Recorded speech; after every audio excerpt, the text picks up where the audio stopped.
Assalamualaikum warahmatullahi wabarakatuh dan selamat sejahtera kepada semua murid saya. Alhamdulillah, hari ini kita akan sambung lagi mata pelajaran kita, itu mata pelajaran reka bentuk dan teknologi tahun 4. Jadi untuk hari ini cikgu akan ajar kamu dalam tajuk reka bentuk pengatur caraan, iaitu dalam tajuk asas pengatur caraan. Jadi hari ini cikgu minta kamu bersedia dengan peralatan belajar, terutama sekali dengan buku teks. Okey, dan terus buka pada muka surat 76 hingga 82. Hari ini kita belajar dalam muka surat 76 hingga 82.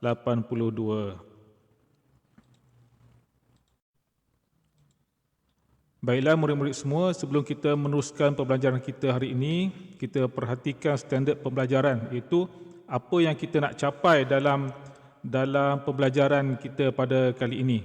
Okey, pada akhir kelas nanti, cikgu harap kamu semua dapat mencapai 3 perkara, iaitu yang pertama sekali menyatakan maksud pengatur caraan dan kegunaan atur cara dalam perkakasan harian, dan yang kedua mengenal pasti algoritma, iaitu sodokod dan carta alih, dan yang ketiga menulis sodokod dan melukis carta alih struktur kawalan jujukan dalam situasi ringkas. Nanti kita akan belajar benda-benda ni dan cikgu harap kita akan dapat capai apa yang kita nak belajar hari ini. Okey.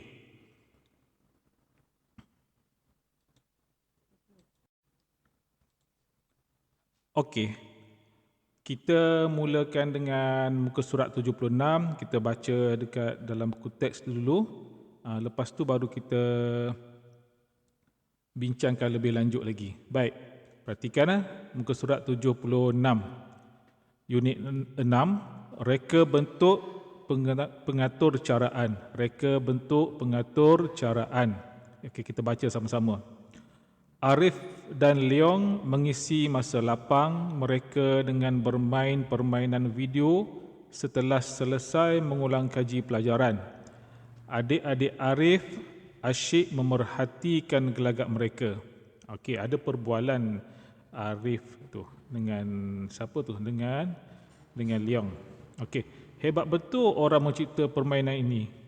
Bagaimanakah cara mereka mencipta permainan ini ya? Okey. Jadi untuk pengenalan kamu, dalam tajuk ni kita akan banyak membincangkan tentang pengatur caraan, iaitu programming, membuat sesuatu yang berkaitan dengan perkakasan elektrik, komputer dan sebagainya.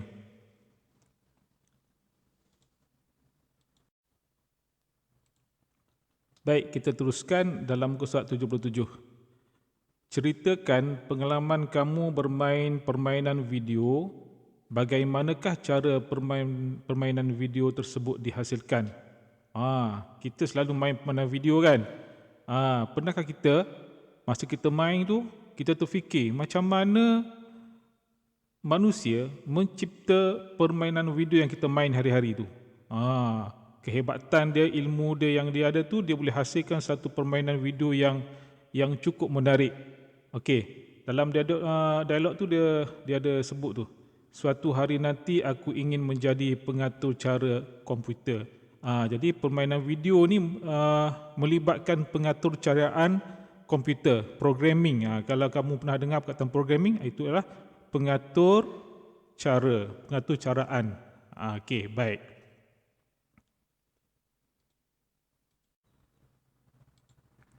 Seterusnya, asas pengatur caraan.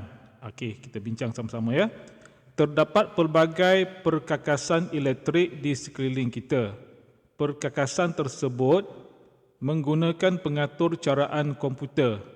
Untuk fungsi yang tersendiri. Okey. Pengatur caraan komputer di sekeliling kita. Okey. Semua perkakasan elektrik yang ada dekat rumah kita ni, kalau kita perhatikan, semuanya terlibat dengan pengatur caraan komputer. Contoh yang ada bagi dekat buku teks tu, yang pertama sekali televisyen. Terutama sekali televisyen yang terbaru tu, dipanggil Smart TV. Smart TV tu. Okey. Yang kedua, jam digital yang keluar nombor-nombor tu. Yang kita boleh setting dia, waktu bangun bila, kan. Lepas tu, alat kawalan jauh. Kita gunakan alat kawalan jauh tu, macam contohnya remote TV, remote Astro, semua tu. Semuanya melibatkan pengatur caraan komputer. Dan satu lagi, penyaman udara, aircon dekat rumah tu. Tu pun terlibat dengan pengatur caraan komputer.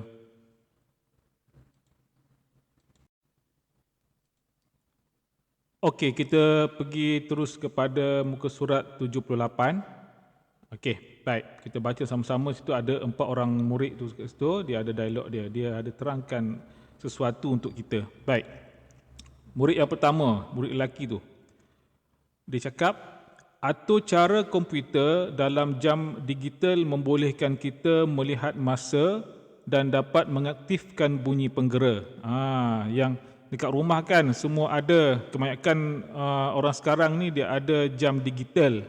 Jam digital ni dia boleh setting, dia boleh set bila dia nak bunyi. Contohnya kita nak bangun pukul 6 pagi, kita setting dia pukul 6 pagi. Itu semuanya melibatkan pengatur caraan. Okey. Yang kedua, murid perempuan tu, dia cakap apa tu?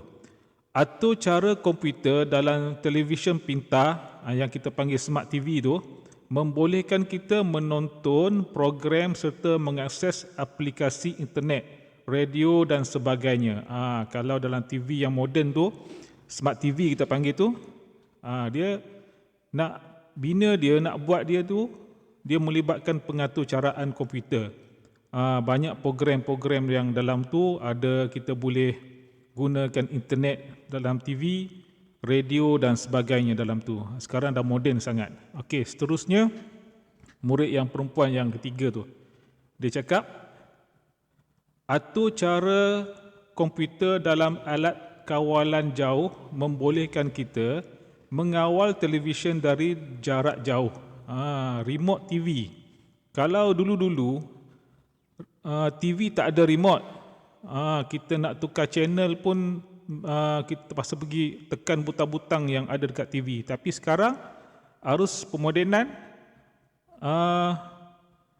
dan kemajuan pengatur caraan komputer ni, dia cipta satu alat yang boleh mengawal televisyen dari jarak jauh.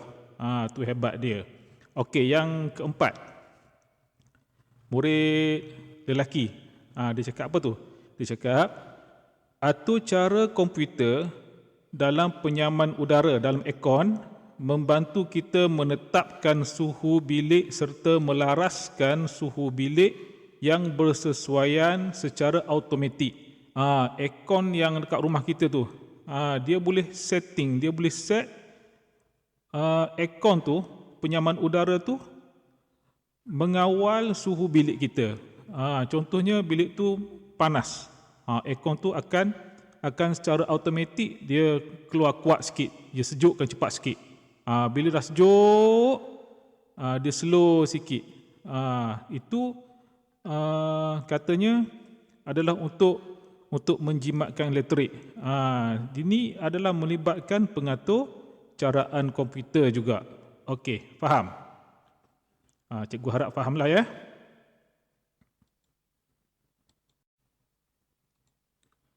Okey, murid-murid semua, kita terus pergi kepada muka surat 79.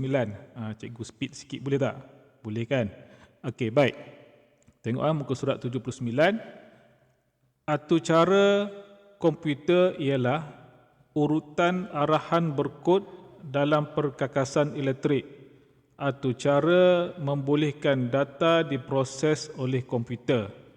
Okey, dalam bulatan warna hijau. Pengatur caraan pula ialah set arahan yang mengarahkan komputer melakukan sesuatu tindakan.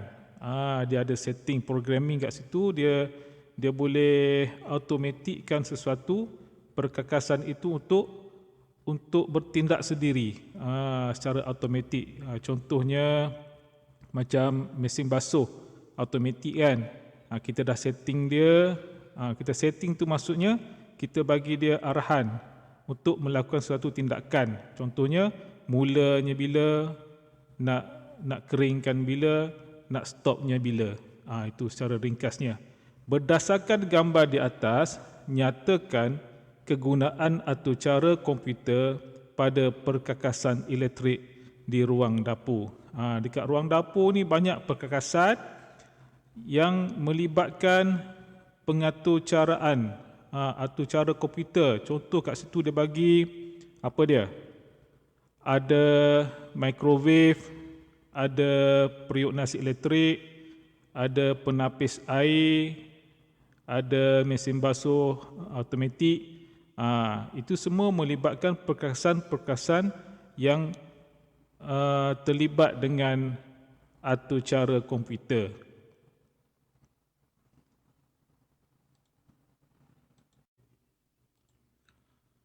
Baiklah murid-murid, dalam asas pengatur caraan ni ada 3 perkataan yang perlu kita fahami, iaitu yang pertama algoritma, yang kedua pseudocode dan yang ketiga carta alih. Okey, algoritma, pseudocode dan carta alih.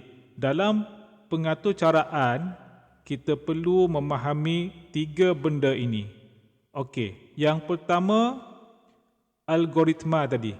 Algoritma maksud dia ialah langkah-langkah untuk menyelesaikan masalah atau melaksanakan tugasan.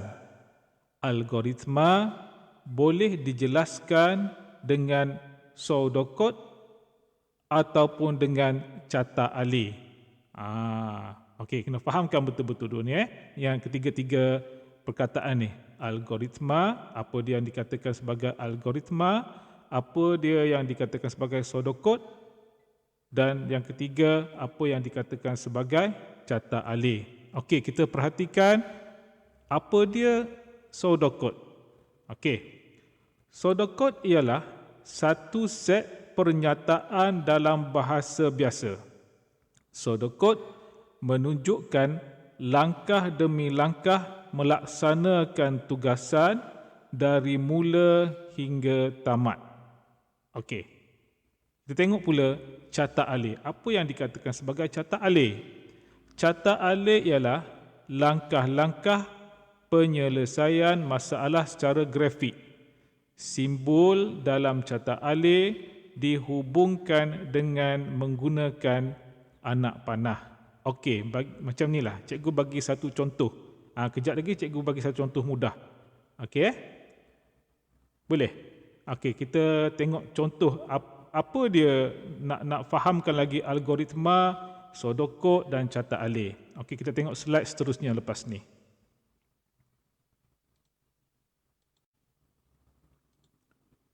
Okey, tadi cikgu ada sebut tentang algoritma, kan?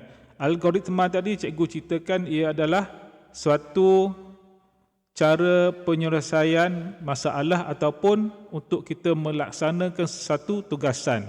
Okey, jadi pelaksanaan penyelesaian masalah ataupun cara kita nak menyelesaikan sesuatu tugasan boleh dijelaskan dengan 2 cara. Okey, cara yang pertama, cara kita nak jelaskan apa yang kita nak buat tu, apa yang kita buat tu, tugasan yang kita buat tu, cara yang pertama kita boleh gunakan dengan cara pseudocode, dan yang kedua boleh juga kita buat dengan penerangan dengan cara carta alih. Okey, kita ambil contohlah. Cara nak sediakan TO. Cara menyediakan TO. Okey, kita baca karangan. Dia ada karangan ayat panjang dia. Okey. Macam mana nak buat TO? Okey, mula-mula masukkan air ke dalam cerek elektrik dan panaskan air sehingga mendidih. Kemudian tuangkan air panas tadi ke dalam teko. Masukkan seuncang teh ke dalam teko. Rendamkan dan biarkan seketika sehingga air bertukar warna perang kekuningan. Keluarkan uncang teh dan masukkan gula, kacau gula hingga larut. Tuangkan teh O ke dalam cawan dan hidangkan. Okey. Ayat ni panjang kan? Okey, sebenarnya arahan ni, okey, cara penyediaan ni kita boleh ringkaskannya. Kita ringkaskannya, caranya ialah yang tadi.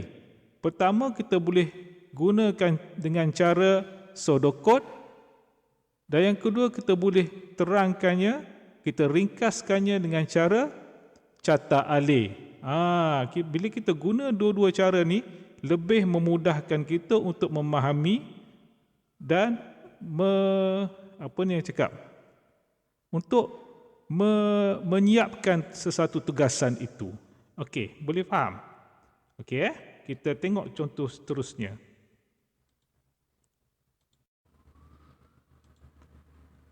Okey, ini adalah penjelasan cara menyediakan TO dengan cara pseudocode. Okey, tengok contoh. Dia buat ringkas je. Dia mulakan dengan perkataan mula, dia akhirkan dengan perkataan tamat. Dia tulis situ, atas sekali mula. Bawah dia, masukkan air ke dalam cerek elektrik. Panaskan air sehingga mendidih. Tuangkan air panas ke dalam teko.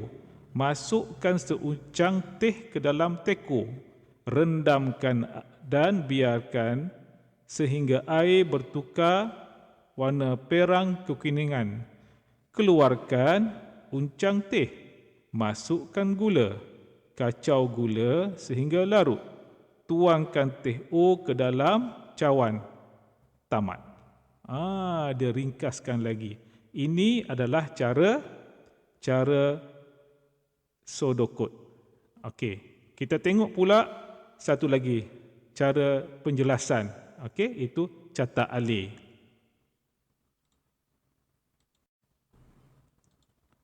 Baik, penjelasan cara penyediaan TO dengan cara catak alih. Bila kita gunakan kaedah catak alih ni, dia ada simbol-simbolnya tertentu. Okey, nanti kita berkenalan dengan nama-nama simbol tu. Dia buat dalam bentuk simbol. Okey, dia mula perkataan mula, lepas tu masukkan air ke dalam cerek elektrik, panaskan air sehingga mendidih, tuangkan air panas ke dalam teko, masukkan seuncang teh ke dalam teko, rendamkan dan biarkan sehingga air bertukar warna perang kekuningan, keluarkan uncang teh, masukkan gula, kacau gula sehingga larut, tuangkan teh O ke dalam cawan, tamat. Okey, dia menggunakan simbol-simbol. Ada maksudnya tertentu. Okey, simbol mulanya macam mana, simbol prosesnya macam mana, okey, simbol tamatnya macam mana. Dia ada. Nanti kita berkenalan dengan simbol-simbol itu nanti. Okey?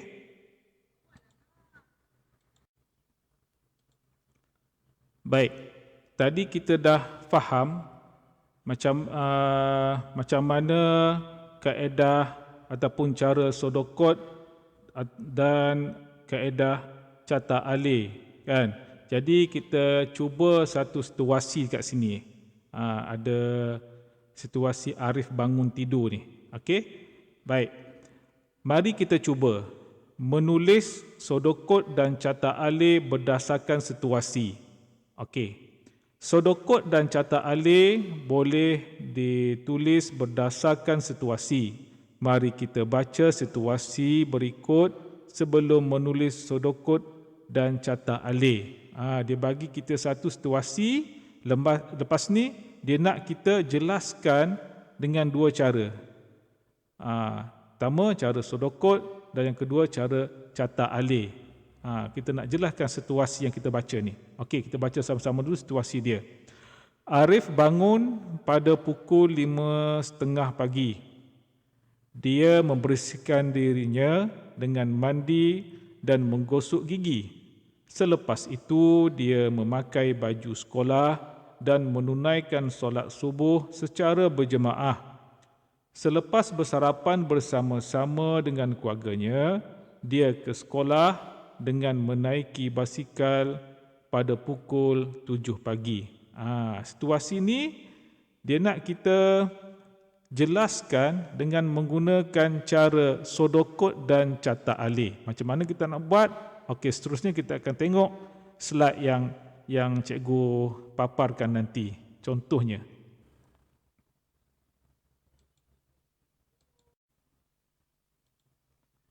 Okey, ini cara penjelasan dengan kaedah sodokod. Okey, berdasarkan situasi Arif bangun pagi tadi. Okey, dia mulakan mula. Atas sekali dia tulis mula. Lepas tu dia tulis kat bawah mula tu bangun daripada tidur. Dekat bawah lagi dia tulis bersihkan diri. Seterusnya bawah lagi pakai baju sekolah. Solat subuh berjemaah. Bawah lagi dia tulis sarapan bersama-sama dengan keluarga. Bawah lagi pergi ke sekolah dengan basikal. Dan tamat. Dia mulakan dengan mula, dia akhirkan dengan tamat. Ayat dia ringkas macam tu. Ini contoh penjelasan dengan sodokod. Okey, faham? Lepas ni kita tengok macam mana kita nak buat penjelasan dengan menggunakan carta alih. Okey, boleh?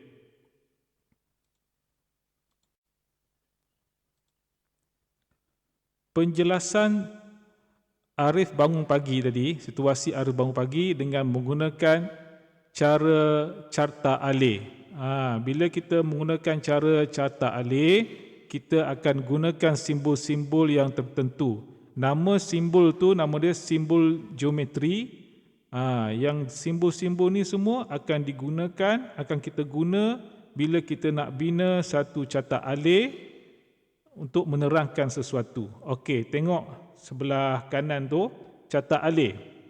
Dia letak simbol mula ataupun simbol tamat.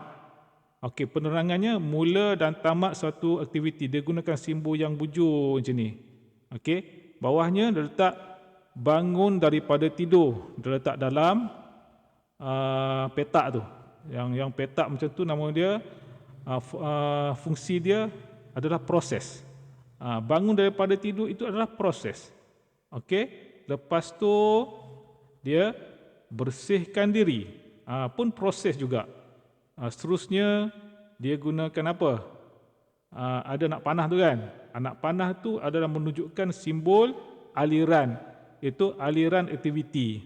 Kita berpindah daripada aktiviti ke aktiviti yang lain. Dia gunakan simbol anak panah. Okey. Tadi kan dia bermula dengan mula, bangun daripada tidur, bersihkan diri, pakai baju sekolah, solat subuh berjemaah, sarapan bersama-sama dengan keluarga, pergi ke sekolah dengan basikal dan tamat. Simbol mula dengan tamat sama. Okey, simbol proses ada yang petak tu. Okey, dah tu ada satu simbol yang dia tak gunakan di sini, itu simbol input output. Itu input output suatu proses. Contohnya kita nak ceritakan kita tentang memasukkan sesuatu ataupun mengeluarkan sesuatu, kita gunakan simbol input output, tapi dekat sini tak adalah. Okey, baik. Dan anak panah tadi tu dia gunakan sebagai simbol aliran aktiviti. Kita berpindah daripada aktiviti lain ke aktiviti lain. Okey, ini adalah carta alih.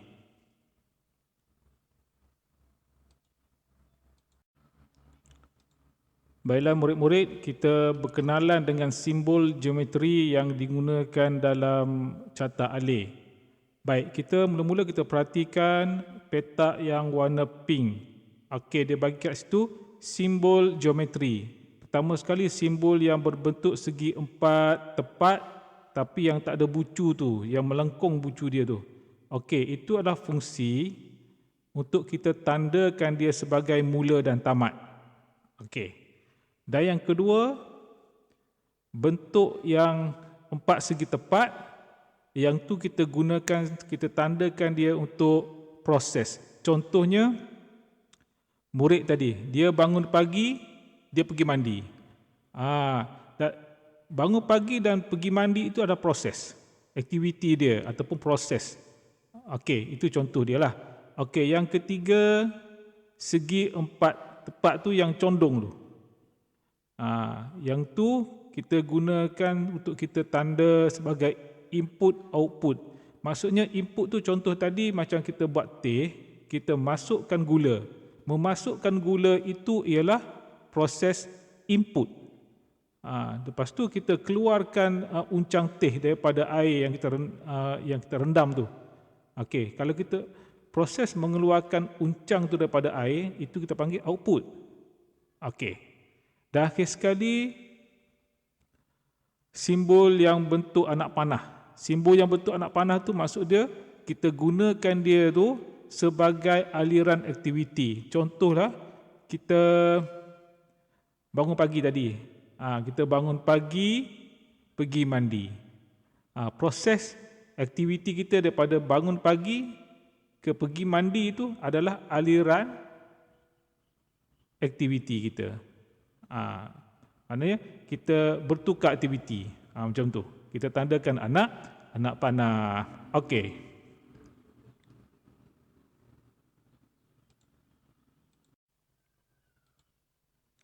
Baiklah murid-murid, cikgu harap kamu masih lagi bersama-sama saya.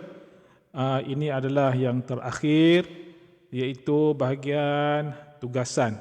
Di sini cikgu sediakan kamu ada dua tugasan, itu tugasan A dan tugasan B. Tugasan A ada 3 soalan. Okey, kita baca soalan dia. Apakah yang dimaksudkan dengan algoritma? Tadi cikgu dah terangkan apa dia algoritma, ataupun kalau kamu tak berapa ingat, kamu boleh rujuk dalam buku teks, ada istilah algoritma.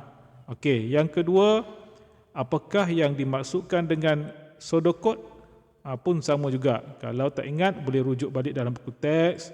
Dan yang ketiga, apakah yang dimaksudkan dengan carta alih? Okey, jadi jawapannya kamu kamu siapkan dalam buku tulis. Okey, bahagian B. Sediakan cara penyediaan teh O.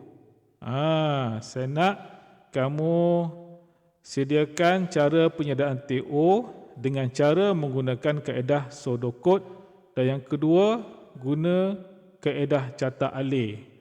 Tadi ada contohkan dalam buku teks, kamu boleh rujuk dekat situ. Okey? Kalau ada apa-apa boleh tanya dalam grup WhatsApp lah kalau tak faham. Okey.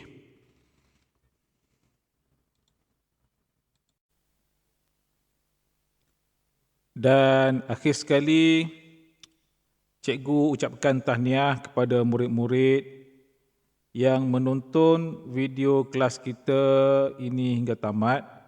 Ya, daripada awal tadi sampailah penghujungnya. Dan cikgu harap video ni dapat dijadikan panduan untuk kamu belajar di rumah masing-masing. Okey, ini sebagai panduan kamulah, senang. Nak baca buku saja tanpa penerangan cikgu susah nak faham. Kan? Okey. Jadi sebelum kita tamatkan kelas ini, cikgu harap kamu semua tak lupalah untuk menekan butang subscribe dan like bagi memudahkan kamu mengikuti kelas kita yang akan datang. Ada lagi siri-siri yang akan datang. Selagi PKP masih berkuat kuasa, cikgu akan terus buat video untuk kamu sebagai panduan untuk kamu belajar di rumah masing-masing. Jadi dengan ini cikgu tamatkan kelas kita pada hari ini dengan Ucapan wabillahi taufiq wa hidayah. Wassalamualaikum warahmatullahi wabarakatuh dan jumpa lagi.